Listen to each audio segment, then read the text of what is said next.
She's only 23, but ahead of her time. She's the dream of a billion men.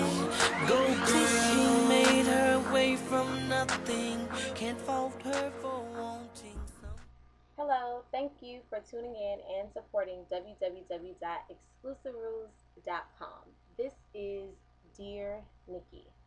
Dear Nikki is a relationship advice blog where you beautiful people out there send me your letters and I offer my unbiased, to the point, real, raw advice.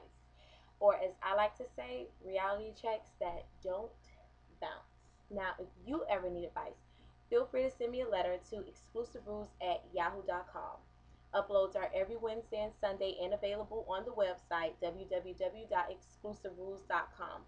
Post your comments and subscribe to the YouTube page, which is youtube.com/exclusiverules.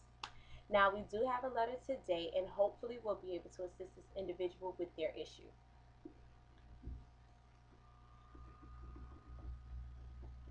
Dear Nikki, I need some major advice. This is my story in a short form. I've been with this guy since I was 16 and had the whole world turn against me for my choice. And I'm over and beyond crazy in love with him. I had a baby with him and we were engaged as well, but for some reason I can't seem to believe that our engagement is real. And the reason why I say this is because he cheats.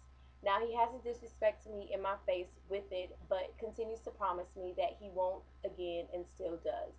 Now he says that he's the man and I should not try him, and he doesn't care about what I do. But I can't seem to see why he acts this way with me. Whenever he needs whatever, I swear I'm the only one. He doesn't work. I support all of us. The only thing I'm asking, am I in something that's real? Because truthfully, I don't know what I'm in. I need major help. I caught an STD from him, got kicked from left to right, got beat on, and had his family even tell me that my baby is not his. Nikki, please, this is no joke. I need your best of the best advice. It's more to the story, but too much to continue. Please, come deep from your heart and please help me out. Sincerely, God's angel. Okay, God's child. You asked me to dig deep and to give you the best of the best advice. So, I'm going to tell you what you need to hear. First, you are everything that you say you are. Crazy in love. Crazy, insane in love. Crazy to be allowing some of these things to be happening and there to be no consequences. Number one, um, the reason I can detect that there are no consequences, all of this that you're saying that he's done, and his response is he's the man, don't try him, means that there are no consequences. There's no fear. This is how you should go about the situation. Number one, engaged, in a relationship, married, doesn't matter.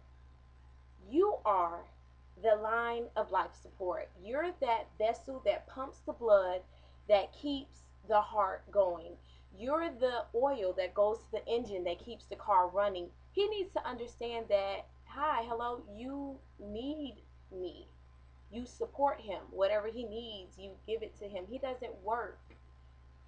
The fact that you're still putting gas in the car, or you're still that oil, or that vessel hasn't popped yet, or the line hasn't been unplugged when someone has given you an STD, is a problem.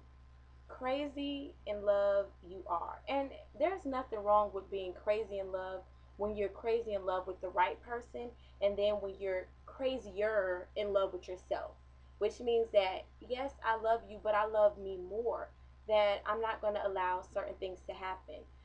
um he gave you an STD, and that's not a game. Let's say this STD was a baby, and now you're playing stepmom to someone else's child. I mean, a constant in your face reminder of an infidelity. Or what if that STD was AIDS or HIV? No respect to the fact that you would kill me you don't even have enough respect. I mean, when you're going out and doing the nasty, disgusting things that you do to even protect yourself, to protect us, because whatever you do out there, you come home and I'm a direct consequence of it. Our child is now a direct consequence of it, because when you kill me, who's going to take care of our child?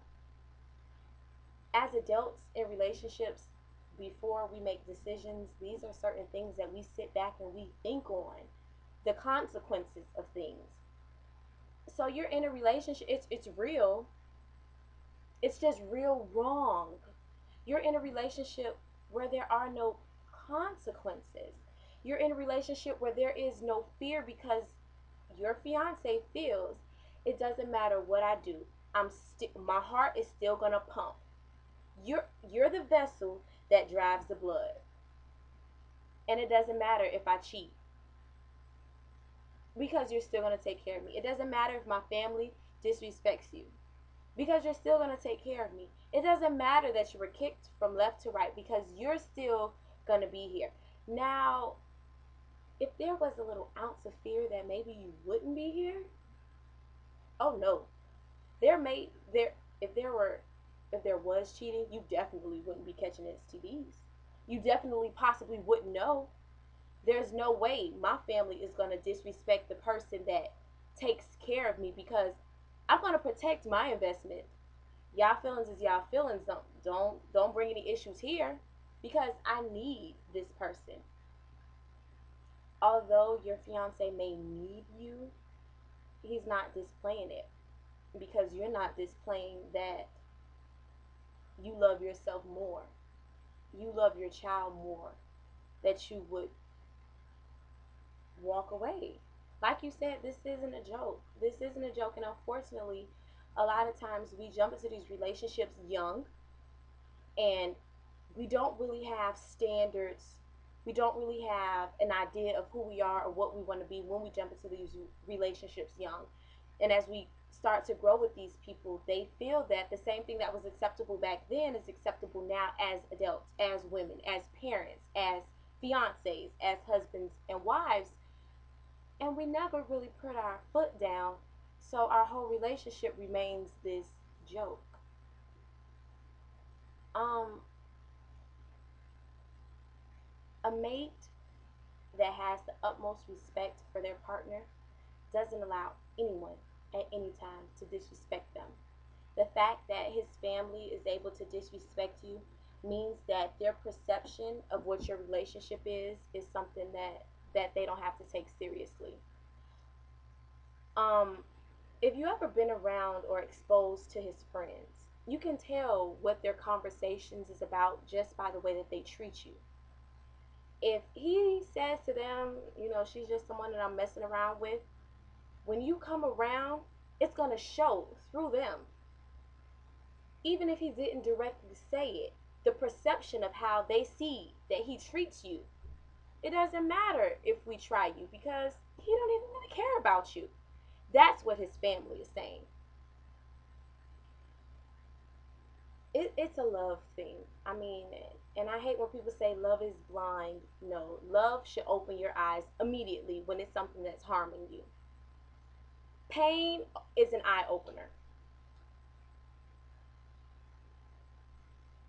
A man should never say, I'm the man, you gonna try me. You don't try me. What you need to do here, I'm not saying leave this individual, because when you're in love, sometimes it's not that easy to let go. But when you're in a relationship, especially if you're going to get married, marriage is an agreement. You're making vows and agreeing that you're going to stick by it. Before you get into this marriage agreement, you need to have a basic relationship agreement. This is what's acceptable, this is what's not acceptable. As soon as you lay on the table what is and what isn't, when it shows that that person still continues to disregard your feelings, then you make a decision that, okay, I need to go. This isn't for me. There's no way I'm going to now sign over. I already had the whole world turn against me. Now I'm signing over my name to yours, which I'm converting to you, picking up all your debt. your issues are now going to become our issues, and you couldn't respect the simple agreements we had in the relationship. That's what you need to do. You need to stand strong and have this person understand that, hey, this vessel will pop, and you're going to have to find a new way for your heart to beat. Gas will no longer get this engine running. The line of the life support will be pulled if you do not abide by these rules. Are you in something real? It's real. It's real. It's real crazy. I hope I helped. Ambitious girl, you just wanna win, and you rather chase your dreams than to try to chase these men that try to chase these skirts, that try to chase these shots with flavors that ain't even as sweet as her. My ambitious girl, I won't forget you. I just reflect on how I ain't met you yet, boo. You somewhere in your life.